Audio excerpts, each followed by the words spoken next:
నమస్తే, welcome to our channel. పల్లవి ప్రశాంత్ ఎంత సంపాదించాడో మీకు తెలుసా? పల్లవి ప్రశాంత్ కోట్ల రూపాయల ఆదాయాన్ని సంపాదించాడు అంటూ రకరకాల చర్చ మొదలైంది. దీంతో పాటు ఇన్ని చర్చలు జరుగుతుంటే ఒకవైపు నుంచి పల్లవి ప్రశాంత్ కుటుంబం నుంచి మా వాడికి కేవలం 25 లక్షల రూపాయల వరకే గిట్టుబాటు అయ్యింది, అంతకన్నా మించిన అమౌంట్ రాలేదని వాళ్ళ పల్లవి ప్రశాంత్ కుటుంబం నుంచి ఒక వాక్యం వచ్చింది. అనగానే ఇక్కడ పల్లవి ప్రశాంత్కి ₹1,00,00,000 రెమ్యునరేషన్ వచ్చింది, ప్రైజ్ మనీ 35 లక్షలు వచ్చింది, కార్ వచ్చింది, గోల్డ్ వచ్చింది. మరి ఏంటి, మోసం చేశారా పల్లవి ప్రశాంత్ని? మధ్యలో బ్రోకర్లు ఏమైనా తినేశారా? రకరకాల వాదన కూడా మనం వింటూ ఉన్నాం.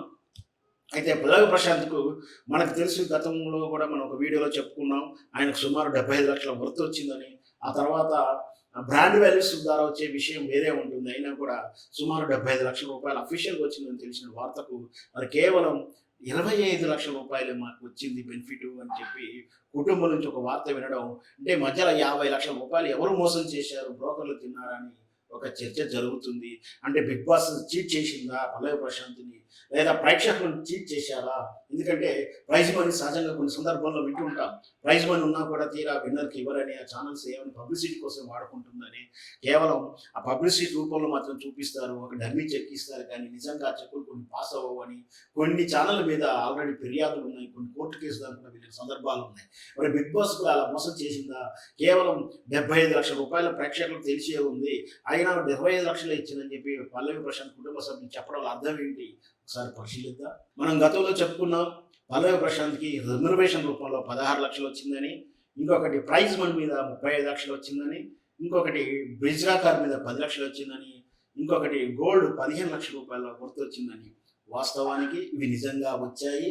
నిజంగా బిగ్ బాస్ ప్రొడక్షన్ అయినటువంటి ఎండోమాల్ ప్రొడక్షన్ కంపెనీ అండ్ మా స్టార్ మాక యాజమాన్యం కలిపి నిజంగా ఏదైతే చెప్పిందో ఆ 35 లక్షల రూపాయల నగదు ఇచ్చింది, దాంతోపాటు 10 లక్షల రూపాయల కార్ ఇచ్చింది, దాంతోపాటు 15 లక్షల రూపాయలు వర్తైన గోల్డ్ విత్ డైమండ్స్తో కూడినటువంటి చైన్ కూడా ఇచ్చింది. కానీ మరి ఏంటి, మరి ఎందుకు ఇక్కడ తక్కువ అమౌంట్ చెప్తున్నారు, ఫ్యామిలీ ఎందుకు అబద్ధం చెప్తున్నారు అనే ఒక చర్చ.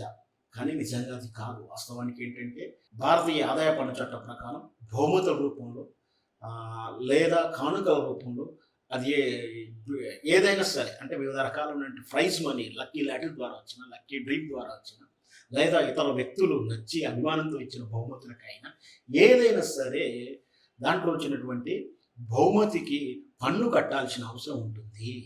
ఆ విధంగా ఆదాయ పన్ను చట్ట ప్రకారం ఎంత అమౌంట్ తీసుకోవడానికి పరిమితి అనేది లేదు. ఎంత అమౌంట్ అయినా ఎవరైనా బహుమతి తీసుకోవచ్చు. బహుమతి స్వీకరించిన వాళ్ళు 50,000 వరకు అయితే పన్ను కట్టాల్సిన అవసరం ఉండదు. 50,000కు మించినటువంటి అమౌంట్కు దాని విలువకు 50% సుమారు ట్యాక్స్ ప్రభుత్వానికి చెల్లించాల్సి ఉంటుంది. అంటే పల్లవి ప్రశాంత్ 35 లక్షల రూపాయల నగదు బహుమతి ప్రైజ్ మనీ, 10 లక్షల రూపాయల కారు వర్త్ అండ్ 15 లక్షల రూపాయలటువంటి గోల్డ్ చైన్ మొత్తం, అంటే సుమారు మొత్తం కలిపితే 60 లక్షల వరకు అమౌంట్ ఉంటుంది. ఈ ప్రైజ్ మనీకి సుమారు ట్యాక్స్ పే చేయాల్సిన బాధ్యత పల్లవి ప్రశాంత్కే ఉంటుంది. దాంతోపాటు రెమ్యునరేషన్ 16 లక్షల రూపాయలు మనం ఆల్రెడీ అనుకున్నాం. బహుశా ఈ 16 లక్షలు అఫీషియల్గా చూపించలేకపోతే, అంటే వాళ్ళు సహజంగా ఏంటంటే 16 లక్షలు అఫీషియల్గా బ్యాంకు ద్వారా పే చేస్తే ఖచ్చితంగా వీటికి కూడా పే చేయాల్సి ఉంటుంది. ఒకవేళ అన్అఫీషియల్గా కొంచెం అమౌంట్ ఏమన్నా అన్అఫీషియల్గా తీసుకుంటే దానికి అతను ట్యాక్స్ పరిధిలో ఎస్కేప్ అవుతాడేమో. కానీ నిజంగా ఆ 16 లక్షలకు ఇచ్చిన ఈ 60 లక్షలు కూడా అఫీషియల్గా బ్యాంకు ద్వారా అఫీషియల్గా తీసుకుంటే మాత్రం ఖచ్చితంగా పల్లవి ప్రశాంత్ సుమారు ఈ 75 లక్షల రూపాయలకు పన్ను చెల్లించిన బాధ్యత ఉంది. అంటే ఖచ్చితంగా ఈ బిగ్ బాస్ యాజమాన్యం ఈ చట్ట పరిధి నుంచి తప్పించుకోలేదు. ఎందుకంటే ఇది అఫీషియల్గా డిక్లరేషన్గా ఉన్నటువంటి, అంటే అందరూ చూస్తున్నాగా టీవీలో సాక్షిగా ఇచ్చిన దాన్ని ఎడిట్ చేసే అవకాశాలు ఎవరికి ఉండదు. ఖచ్చితంగా పే చేయాల్సిన బాధ్యత ఉంటుంది. కాబట్టి ఈ పల్లవి ప్రశాంత్ ఏదైతే మన లెక్క ప్రకారం 75 లక్షల రూపాయల వరకు రెన్యువేషన్ రూపంలో కానీ బహుమతి రూపంలో కానీ రకరకాలుగా బెనిఫిట్ పొంది ఉన్నాడు. కాబట్టి ఖచ్చితంగా ఈ బహుమతులు ఖచ్చితంగా పన్ను కట్టాల్సి ఉంటే పన్ను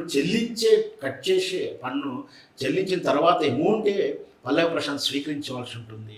సో కాబట్టి బహుశా ఆ ఉద్దేశంతో మా పాపకు 25 లక్షల కన్నా ఎక్కువ రాలేదని చెప్పి ఉండవచ్చు. ఏదైతేనే మీ 75 లక్షల రూపాయలు సుమారు 30 నుంచి 35 లక్షల రూపాయలు పల్లవి ప్రశాంత్ ట్యాక్స్ పేయబుల్గా ఉంటుంది. ఆ మిగతా అమౌంట్ మాత్రమే బెనిఫిట్. ఏదేమైనా సరే మరి ఈ అమౌంట్ ఏం చేస్తానంటే రైతులకే వాడతానని అన్నాడు. దీంట్లో నగదుని ఎంతవరకు వాడతాడో మనం చూద్దాం.